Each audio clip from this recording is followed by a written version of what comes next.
You're listening to Intentionally Catholic, a podcast about living our Catholic faith with joy and intention.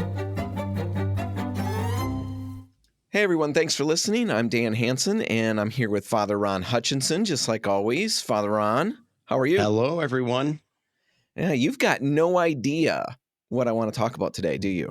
No, I don't, and I'm kind of scared. I was going to ask that. Are you a little nervous? Well, I'm nervous. Yeah, you don't have to be nervous. I will be kind and considerate. Here's where I want to go. I want to dig into what the Mass is like for you as a priest, but for you specifically. And I've got questions. So we'll dig into this. And I guess what I want to do, we could kind of walk our way through all the different parts of the Mass, and I don't want to do that right now. I want to jump straight to the heart of the matter, and I want to start with the consecration. At the moment, as you hold the consecrated hosts, or as you're saying the words of consecration, what is going through your mind? I mean, at one moment, you're holding bread or a chalice of wine, and the next moment, by a miracle, you're holding the body of Christ, the precious blood. When you lift the host, what is going through your mind? I have to admit that I'm always like, there's several things going through my mind. Okay, some are really mundane and really, I don't know why. They're things I think about quite a bit when I'm at the consecration, but I think, don't drop it, don't drop it, don't drop it. Okay. I don't know why that's in my head. I think it's just this great fear I have that I'm going to drop the chalice, filled with precious blood, or I'm going to drop, the Eucharist in the form of bread. And, it's just everybody's going to go, something like that. So that's one of the things. Yeah, that's something going through my head. I will admit that. Wow. It's amazing how many times that does go through my head. Okay. The next thing that I'm kind of thinking about is like, wow, this is like so unreal. It's like, that's what's happening here. And yet none of us can see this, but that is the reality. And so I'm always kind of a little bit awed. I think that's why we're suggested during the consecration to bend down, to lean in. When I say literally bend, kind of like you're talking to the host directly, and you as the priest, directly. And you're supposed to say the words of institution slowly and carefully and distinctly. So, I mean, it was almost to the point that prior to Vatican II, guys would develop almost like such a fear of doing it wrong that then they would do it wrong and they'd have to start back over. There were guys that would start stammering during the words of institution because they were so freaked out by not doing it wrong, So we're not quite as I have stumbled on occasion and then caught myself and started back over or added the word in. But officially, it used to be that if you messed up a word, you had to start from the very beginning again. Meaning it's not that from way the anymore. Words of institution. Most of us tend to, just out of habit, just start saying it again. But yeah, so those are, I guess like anybody, that I'm awed by the whole that just because of my words are praying together, that this is what Jesus has, made possible for us. So yeah, I'm pretty awed. Yeah. Does that go away over time? I mean, you've been a priest. No, you just celebrated 30 years? Yeah, the hardest part is making sure that I don't on occasion, which does happen on occasion, because of imagine a day where I have 3 masses in a day, I have, daily mass, I have, a wedding, I have a funeral, I just have 3 things, and that's not uncommon sometimes. And so you have to be careful not to become just blasé about it, because that is there's the tendency when you're saying the same words again and again and again and again that you can easily just kind of go on autopilot, and I have on occasion gone on autopilot during the Eucharistic prayer where I'll suddenly get to a point and be like, how did I get here? Sort of like when you drive. whenever I drive home to my parents' house, I'm not kidding you, that hour drive north, it's not uncommon for me to suddenly get to just outside of Big Rapids and be like, okay, how did I get here? How did this happen? I don't remember anything. Isn't that crazy? Yeah, I've had that driving home, and then, you get home and you walk in and you think, how'd I get here? Then you think, where am I? This isn't my home. Yeah. Then you realize you've got a bigger problem. That would be a bigger problem. Yeah. That whole autopilot thing, that happens to you once in a while. Yeah, it does happen on occasion. Does that scare you? It scares me because I don't want to become blasé about it. I don't want to become immune to what I'm participating in. So, do you find yourself thinking, I don't know how I got here. Did I do all of this other stuff right? Well, I mean, there is when you're like, you sort of just have to believe that you just do it sort of out of muscle memory, so to speak, I'm sure that I'm saying the words out loud and all that, but I'm just not paying any attention to it, which is, I think that's the thing that I'm more scared of, that I've just participated in the celebration of the Eucharist and I wasn't conscious of it. And that would bother me. Yeah. No, I completely get that. How do you fight against that? You just got to focus. I think every time you got to stay really focused. I try not to, whenever my brain starts to want to think about other things while I'm, praying these words, which I've said, I can't tell you how many times at this point in my life, I have to just try to be very conscious of staying present with those words, staying present with the moment, and there's no real, I wish I could tell you there's some special thing I do, but I just have to just pull myself back sometimes and say, okay, like, this is not the moment to be thinking about what am I going to make for dinner and that kind of thing, Right. Making sure that your pasta's all got the perfect chew al dente, and all of that. Exactly. Yeah. Is the sauce going to burn, that kind of thing. Right. So do you read the words of institution, or do you go by memory? No, I entirely go by memory, which is why over the last 6 years of saying Mass in Spanish, I find it very difficult because I don't know the Spanish words well enough at this point.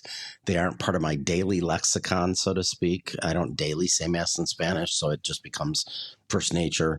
I always have to read them in Spanish, and I find that very hard to do, where in English I can just focus on the moment and say the words and say them correctly. Yeah. Yeah. So, the miracle part of that, just what's going on.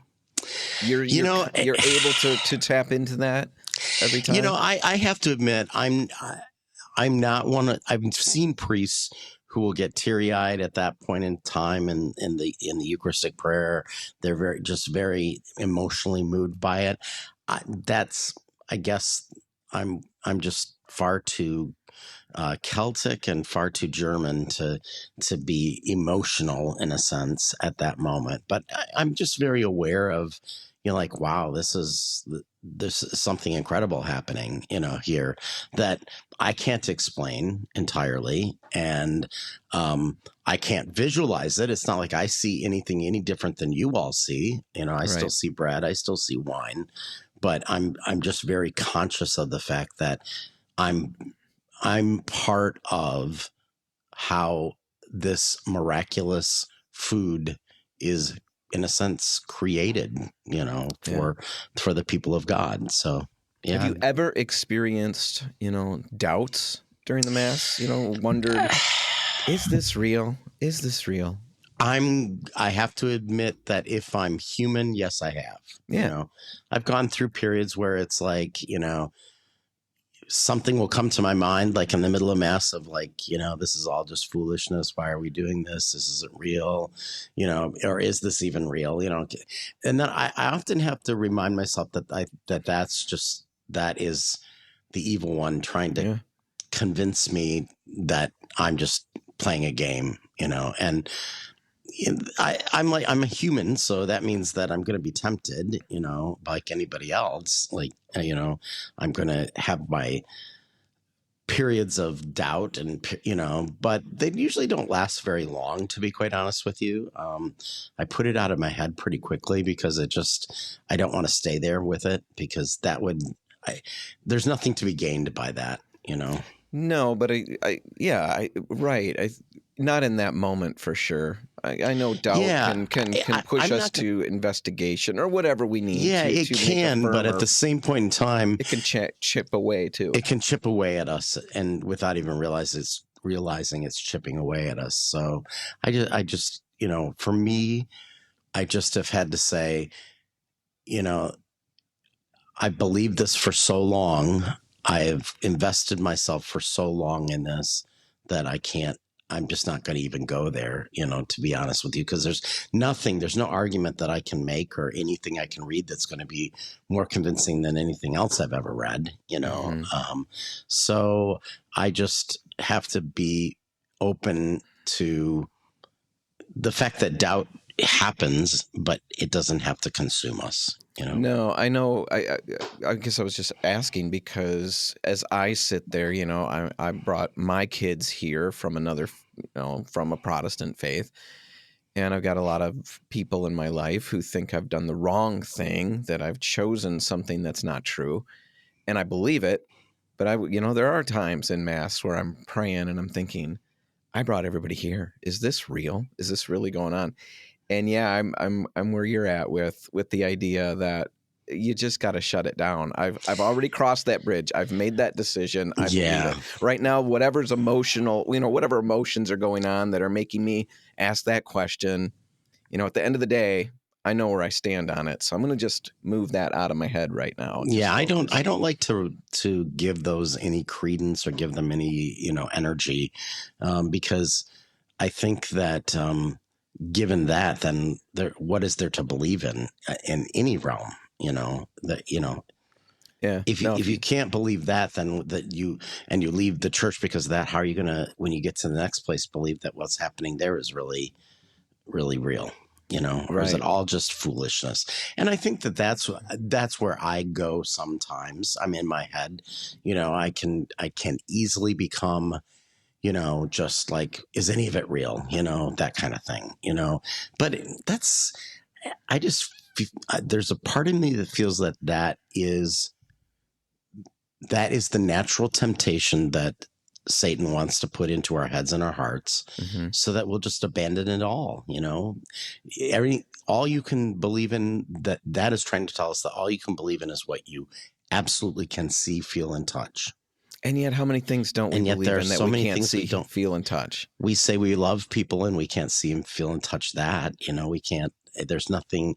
It's just an emotional thing inside us. It's not. There's nothing concrete that you can lay your hands on. So yeah, I think that there's a lot in life that we accept and jump off the cliff, so to speak, for. But. Yeah, I think we have to kind of just let go and not hang on to the negativity and the doubt. I know for me, with when I go through those moments where I'm questioning things, I've always got a couple things that play into my head. Is that first off, and it's always about consecration, the consecration, and that Jesus is truly here. And that I'm eating this, and all of that is just very foreign still to my mind to understand what exactly is happening here. But I always think, okay, when I go back, and I know I've read all these early church fathers, just read tons of what they've written, and they truly believed it from the very beginning. And these are incredibly brilliant people, and I know that, and so I lean on them. I think. So either if I'm right, and if this would not be real, let's say, that means they were all completely wrong through all of these, thousands of years. And then I also think the biggest thing is, Jesus literally said, "This is my body, this is my blood." And if that's wrong, I still have, Jesus said it. So if he was being symbolic, if somehow the Protestant take is right, that's what plays in my head, I still can go back to, Jesus, you said it. And you didn't say, hey, I'm speaking symbolically here. He said it. And I think I can take that to the bank. And for me, I would say that that's where my faith rests completely, is just that it isn't that he said like, well, whenever you do this, we're going to kind of be connected loosely, or, or in a way that is, remembrance and all that kind of thing. But right. He used very specific words, and other places we say, well, those specific words mean something. And if that's the case, then this is my body is the translation. That is the translation from the Aramaic, from the Greek, all of it. That's the translation. So any translation that is different than that has been just done to accommodate a thought pattern that transubstantiation is not real. The consecration doesn't happen. That's where that all comes from. So. Yeah, sometimes I don't want to ever have lived through some of those early church days, but sometimes I wish I had been in the culture where maybe that might have made sense to me. I know you've read the Brant Petrie book, yes. Jesus and the Jewish Roots of the Eucharist. Just not having that connection sometimes makes this whole thing seem so foreign. Yeah, but I don't know that the Jews got it like. I guess I don't know. I don't know if their concepts of sacrifice and all of that was an easier, shift, that they could get it a little quicker. If it were that easy, you would think, well, why didn't more make the shift? Why were there so many people that could still, say, no, that's not the truth? So I think that it ultimately calls from every believer an act of faith. A willingness to say, I leap in that direction because I don't know where else to go. As St. Peter said, Lord, to whom should we go? Right. You have the words of everlasting life. So, I just think that that's what it ultimately comes down to. Yeah, I think we've got, logic, reasoning, and all of that, all the things we talked about. Jesus said it. That can get us to a point. And then there's that point where there's no more thinking about it that's going to make sense or make that, bridge that gap. No, just got to do that, take that leap. So let's see here. How do you, and maybe this is a really terrible question, I don't know, but how do you reconcile any, if there are, personal feelings of, unworthiness with the necessity of, you're acting in persona Christi. That's what we talk about. You're acting in the person of Christ. In that moment, yes. In that moment. How does that, does that ever cross your mind? Yeah. I'm just me? Yeah, it does. There are times I'll be like, oh, man, why? I shouldn't be here. This is not, I'm not good enough to be here. And there are times that, like things will run through my head, moments that, weren't exactly stellar that week, that maybe I didn't have a chance yet to go to confession, about. And, that's the hard part is, I, like everybody else, have to get confession figured out, when to go, how to go, all those kinds of things. And in some respects it's probably made it even a little bit harder because I'm just not going to walk down to the next church and, jump in the confessional, necessarily. I have somebody that I use as a confessor more regularly, but it doesn't mean that I can always get there, So there are times that I think to myself, like, I am really unworthy right now, but then I also remember it has nothing to do with my worthiness. Christ can do powerful things even with the unworthy. So, and I guess at some level we're all unworthy, there wouldn't be, short of a saint, there's not very many worthy individuals. So no, I guess, right. That's how I've reconciled it, because there are times that I feel like, oh gosh, I just, this week was not a good week for me. And so therefore, I really shouldn't be doing this, or I'm not worthy of it. But you can feel that way even just on a normal day. So, that's the hard part of this whole thing is, I don't have the position I have because I'm the perfect person for it, or that I am perfect. It's rather that God has chosen me, the most unworthy, to do something that I don't feel like I should have been given the ability to do, Right.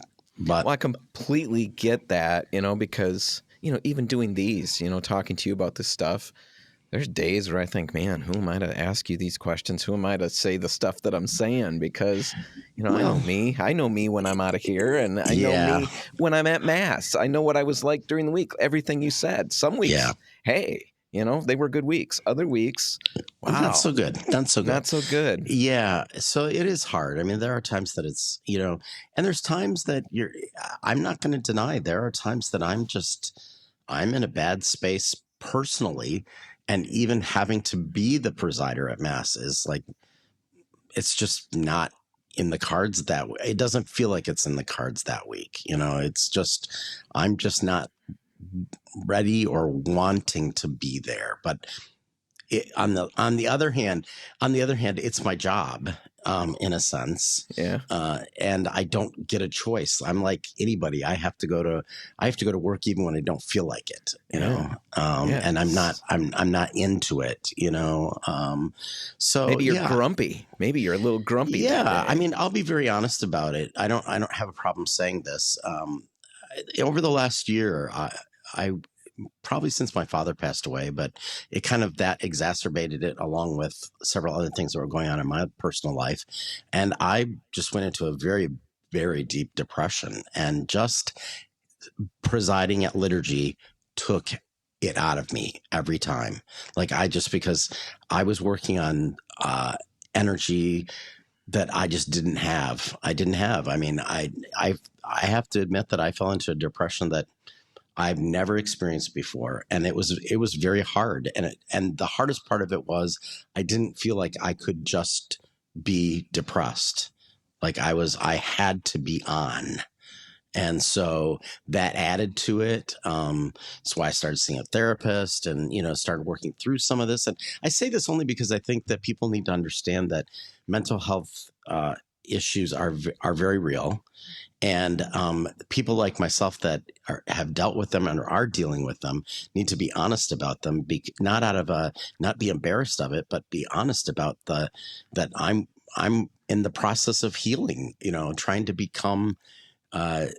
figure out what has caused that, what that's about, where it's coming from, and then working through it. And it's not always easy. So, but that's what sometimes I think people don't realize with their priest is, the guy that you're seeing that looks all happy and cheery and wonderful and having a great day, may just be totally putting on an act for the day, and then goes home and is in a funk the rest of the day.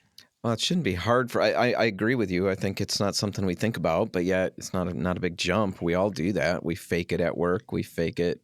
We fake it with our families. We do, So yeah, but it's interesting that there are days that I'm just I'm not into it. I'm not going to deny that. There are times when it's my turn to do the 5:15 evening mass on a winter day, and it's dark and it's just dismal, and I'm going to admit that that's the last place I want to be right then at that moment. But I also try to let myself be present to that moment so that maybe I can receive whatever grace I need, that I don't even realize I need, Do you have, now that we're here, I'll just ask another ridiculous question.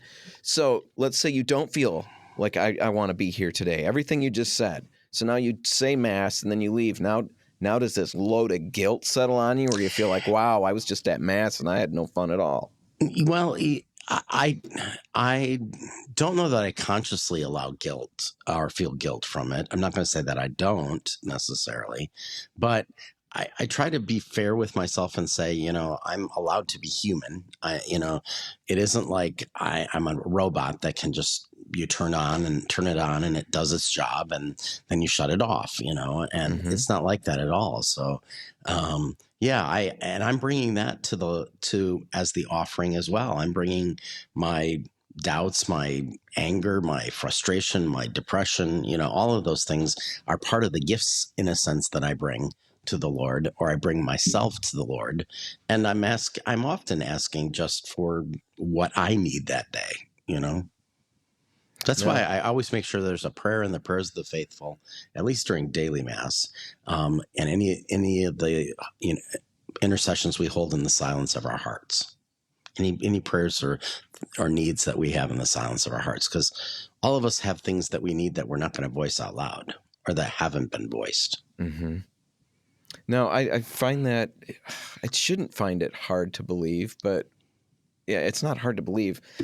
I guess it's just a little bit surprising where you think you guys are just like us in that sense, Yeah, I mean, there are days I don't want to be there in a sense. There's always this aspect that, and I'm sure you've got this too. I mean, I would never say there's a day where I've come to mass and I thought I don't want to be here. There's an element of me that would maybe like to be sleeping or maybe like to be doing this or is already doing, getting dinner ready in my head. Yeah. But I like to be there. But it's really kind of refreshing to me to realize, okay, maybe you guys deal with that too. You're like us too. And that's good. Yeah. I try to put, that's part of what I try to put in a box, so to speak, or put in a compartment prior to coming out and presiding. That's easier some days than others. Some days I can't compartmentalize it. So it's just there, Is the average person going to realize? No, because I said the same words the way I'd always say them. I think you do have a rhythm for how you preside at Mass, and you just fall into that rhythm that you're used to, and you do it, that isn't a good thing. And that's not a place I want to be very often, but it happens on occasion, and I can't beat myself up about it because I'm just a human being who's saying, Lord, if I could take a vacation day today, I would, because I'm not into it, Well, and that's the thing. God's not, I guess I don't know. I always assume God's not asking, he's asking us to do what he's asked us to do. Mm-hmm. And sometimes I don't know that he's necessarily asking us to, bring our emotions, things that we always, can't always control. He's not asking us to completely get those perfectly on page either, because some of those are just out of our control. We can do what we can do. Those are the choices we can make. And that's what he's happy with. Yeah, I think the thing that I try to do in those situations is to say, Lord, I wish I could offer you more than this today, where I'm at. But this is what I need to offer to you, or this is what needs healing from you, because I can't. I can't, I can't, and you can. And so, yeah. So, well, look at the disciples, the apostles. They all had all kinds of different, weaknesses, and mm-hmm. They weren't these stellar people all the time. Well, I think that's one of the things that we can easily forget about church leadership, pastors, bishops, priest bishops, that they're human beings who are, they have their gifts and talents, and they have good days and bad days and all of that. And sometimes we think like, well, no, your Father has to be on every day. He has to be into it every day. And it's like, that's just not realistic, mm-hmm. Now, and I think that that's what leads for some priests to a certain amount of mental health issues, because if you've always got to be on, you've always got to be bright and smiling and happy, and that's pretty scary. It's very scary. It's very ridiculous that mm-hmm. We would think that, and yet we would. I can see that when I show up at the one Mass on Sunday that I go to. You expect I wasn't treated the way I thought I should mm-hmm. be. You didn't roll out that little red carpet that I've asked you to roll out, stuff like that. And I could go home and be all, upset about, but I am not thinking about this is your third one or your second one, or you've got whatever going on as a regular human being. I give myself those breaks a lot of the times. I was short with that person, but I had that kind of week. You got to remember mm-hmm. that plays out with you guys too, even though we're talking about religious things and things of the Lord and all of those things. Mm-hmm. You're still people. Yeah. Yeah. And I think that's why we have to, give people a break. That's why we should always go talk to others first before we talk to anyone else about what our experience was. That way, maybe we hear from the priest, like, I was having a really bad day that day. I'm sorry I took it out on you. I didn't mean to, didn't want to. It's just, that's the button that got pushed, and I'm sorry, you're the one who had to deal with it, Yeah. No, we've all been there. We've all unloaded on people that didn't deserve it, and we've all been unloaded on. So we get exactly. It. So I think I know the answer to this. I guess I'll ask it anyway. So I always think like Christmas, or where there's just so many. Let's talk about Easter. There's just 8 bazillion things going on during Easter, and I know for my own sake that I want to go to like the Triduum. Mm-hmm. I want to, but also life is so insane that it's very tough for me, because I look at the schedule and I think, okay, we can make it. The day comes and it's like, oh my goodness, I don't know how to do that, and how to get there. And, oh man, I want to be holier than this, but I just want to stay home right now. You've got to feel that too, don't you? Or do you just, or does that one just really power you through? What's funny? For some reason, though, like when I think about Holy Week, Easter, definitely for some reason, I'm able to power through, more than power through. I mean, I look forward to those days. Mm-hmm. So I will always want them to be the best. So I try to organize my week, my life, my day, so that that's the focus. And I have lots of time to prepare myself to be ready for that moment. I will say Christmas, as much as I would love to love, the crowds and all of it and the hoopla and et cetera, I would say if any one of the ones gets to me, that's usually, it's just, I feel overwhelmed many times. I feel I'm tired.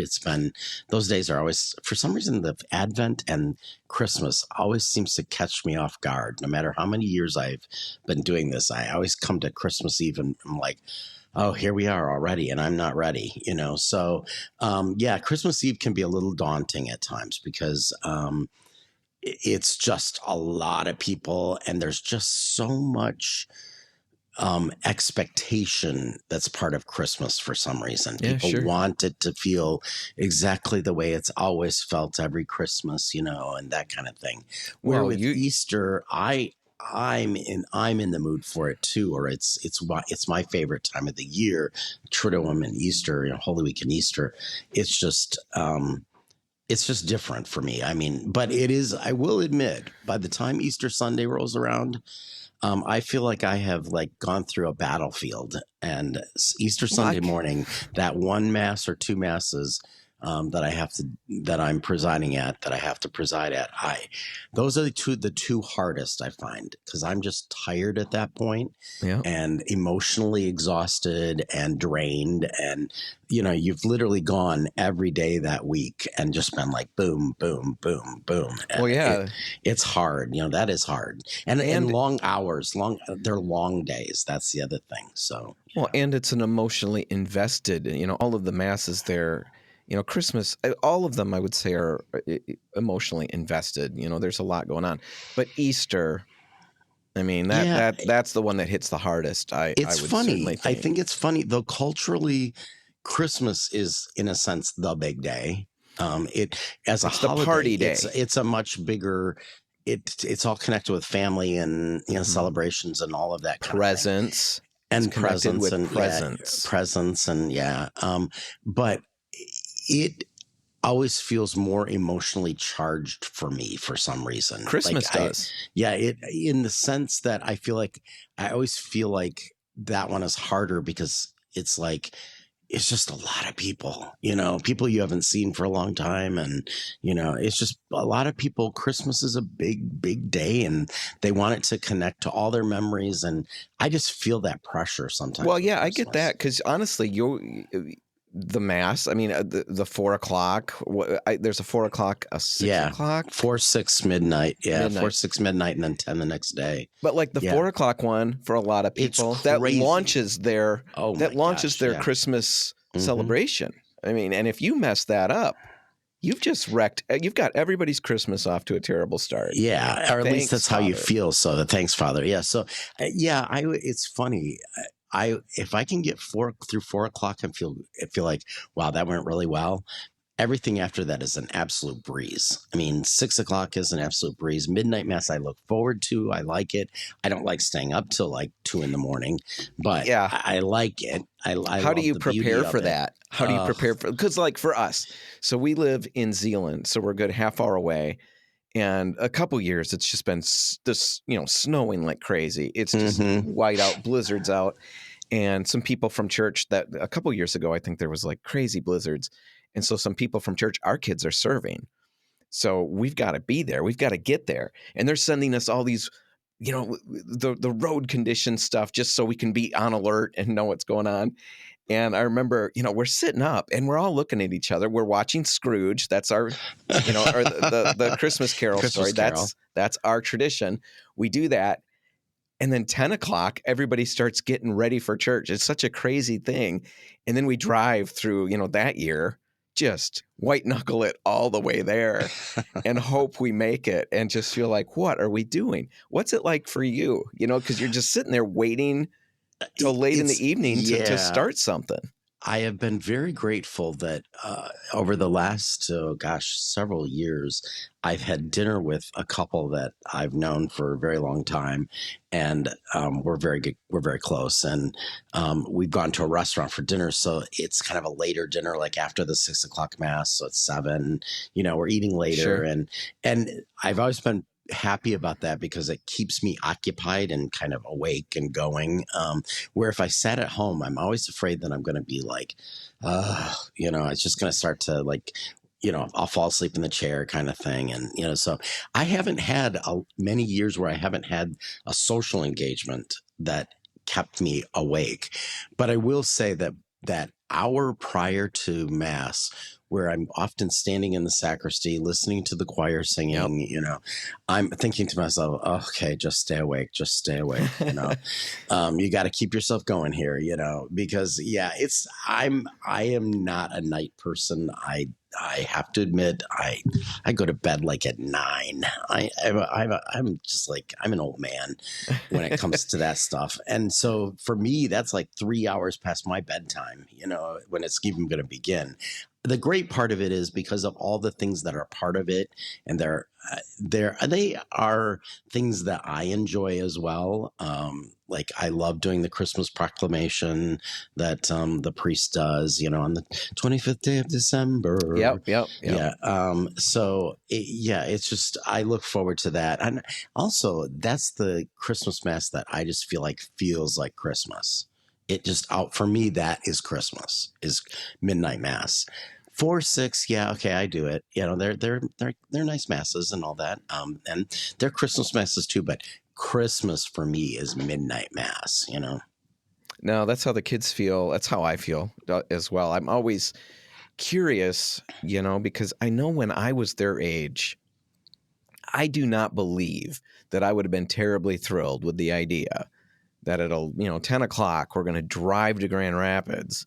To go and then get home because with the kids serving, Mass ends at like what 1:30. Yeah, it's a longer one.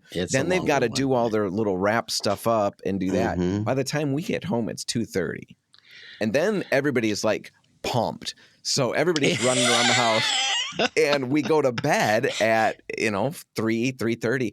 But we're early people, Christmas morning. Get up early, yeah. Yeah, so I'm waking everybody up at 7, and then we fight all day. Yeah, but, it's just interesting. The last few years, I've been so exhausted after the midnight Mass. I mean, just exhausted. And I've stayed up to kind of wind down, and, Father David and I usually sit and have, an eggnog, something, and sit and talk.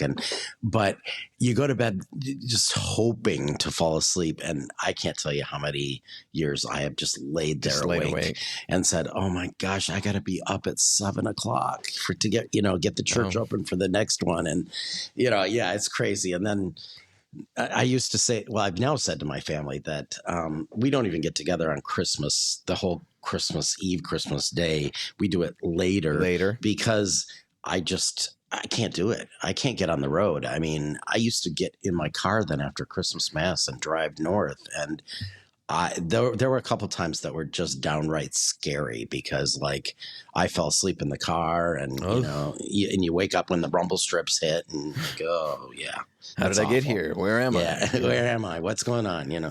So I just have finally said, you know what, I can't do it. I just can't do it that day. And it's funny. Your tradition is to watch A Christmas Carol on Christmas Eve. My tradition is to turn it on Christmas Day. And there are times I fall asleep during it, but most of the time I kind of afterwards, then I take a nap. Yeah. But I literally come home, put pajama pants on, put, a sweatshirt on. I'm just sitting there with, something in my hand, having a drink. And, I'm just literally like, okay, here's to Christmas, but I'm exhausted. Yeah. No, we love that Mass, though. Love that midnight Mass. The kids wouldn't do anything different. They always tell me that. That's what launches Christmas for them. So over the years, how's your experience of saying Mass changed? Are there aspects that have become more meaningful? Do you approach anything differently now? Have you seen all kinds of changes, maybe liturgical changes? Well, I mean, there have been liturgical changes, not anything massive. Mostly this word or that word, has been altered, changed. Prayers are now more formal than they used to be. They were prior to the recent translation, they were pretty informal sounding. They sounded like informal English, and now they've gone back to a more formal English. But, the thing that I do appreciate that at least I'm not always nervous. I used to be really, when I first was ordained, I was nervous. And then you move to a new place and you're nervous and, all that. Just nervous about doing it right and all that kind of stuff. Nothing goes wrong kind of thing. But it's interesting being the vocation director all those 15 years and doing a lot of traveling and saying a lot of masses all over the place. I don't tend to get too nervous. Now, it's funny. Just the other day, I said, I haven't said Mass outside the Basilica or St. Mary's for over 6 years now. It's just because I don't go that many places other than to be at my places. And 2 Saturdays ago, I was at St. Jude's for a Mass it was part of a Knights of Columbus thing. And the pastor had asked me to preach. And I was like, okay, fine, I can preach, And then right before the Mass, he goes, well, you're presiding, you know that, don't you? And I'm like, okay. And then all of a sudden, like all that fear of like, I don't know what to do. What do I do? How do I do it? Because you're at a new place. And I even said at the beginning of my homily, I said, it's been so many years since I've said Mass at someplace else. I'm like kind of a nervous wreck tonight, So it was interesting because afterwards people are like, well, you wouldn't have known. You did a fine job. I'm like, well, I'm glad I can hide it well. Nervous because you might mess it up and that's bad. Or is it embarrassing? Like, you don't want to be embarrassed, like or you don't look like you don't know what you're doing, or it's just every place has their own rhythm. Every Mass at a different place, there's just little things they do differently, and you don't want to so to speak, like trip over something, or you're just not used to how it moves, the rhythm. Where do you stand for this? Where do you do that? Where that kind of thing. Right. But, no, when we have visiting priests, Oh, you can tell. Yeah, the servers get anxious because they're like, they don't know how he's going to do it. Yeah. No, and my kids, they say the same thing. Oh boy, what are we going to do? And sometimes they try to, if they can talk to them ahead of time, they'll clear some things up. But most of the time they can't. So they're all hoping that you're picking up, visual cues and he's not. We better move. He's going that way. Go that way. Yeah, and so I remember that as a server too. A guest priest. So that I guess that's what I'm just very conscious of. And it's funny. I know that probably that Mass I did numbers of things there that they're just. It's just different. How I did it is different than what they had experienced at St. Jude's. But most of the time people are like, well, that's fine. There's the odd person that will say, like, you didn't do it right. Like, well, I'm sorry, that kind of thing. Absolutely. When I was traveling as the vocation director, that was much more common because, you're coming into a different place every single weekend and saying Mass at a different parish, and I just got to the point. It's like, this is how I do it, and that's what I'm going to do. So because it was just easier. At our masses, I didn't even think. I just thought of this now as you were talking. During the Lord's Prayer, you always say, "In the second coming of our Savior Jesus Christ." I do. I add a second coming, just because that's what they're referring to at that time. And that's what it's when Jesus comes again. So I just say second coming. Yeah. So I figured that. I just noticed that was different. That's one little thing that always I clue. Yeah, and I've done that since ordination. It's for me. I don't understand why we don't say second coming. It ties it scripturally. A whole bunch of things. Yeah, makes sense. And Jesus said, "I'm going to come again." Right, come again in glory. Last thing I'm wondering, and then we'll wrap this up. What do you want us to experience? We talked about what you experience at Mass. What are you hoping? As you're there, you've got to have some kind of hope at some point, maybe as you're distributing communion. I don't know.